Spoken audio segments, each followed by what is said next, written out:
In the most remote part of the village of San Roque stood an old house made of bamboo and rusty iron sheets. There lived Alona, a woman who rarely came out in the daylight. She always wore black and only went out at night to gather medicinal herbs from the forest. Every midnight, people would see something, a shadow moving swiftly across the rooftops, accompanied by the howling of dogs.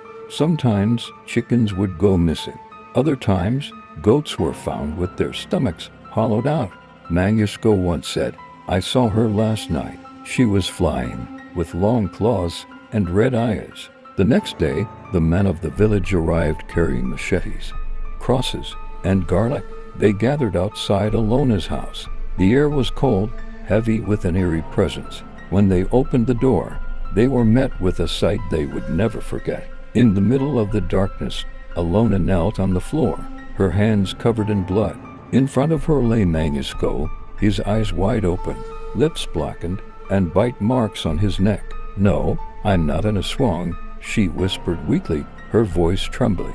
"He was attacked by a Wakwak. I tried to save him." But as she spoke, they heard a faint rustling on the roof. When they looked up, a creature hung from the ceiling covered in fur, with large wings, staring down at them with glowing red eyes. The people screamed. Chaos broke out, but when they turned back to Alona, she was gone. Only the lamp remained, flickering, while the air reeked of blood and herbs. From that night on, strange sounds were heard on rooftops. Cats began to disappear, and deep in the forest, whispers were heard saying, "She wasn't the Aswang, but she was its chosen vessel."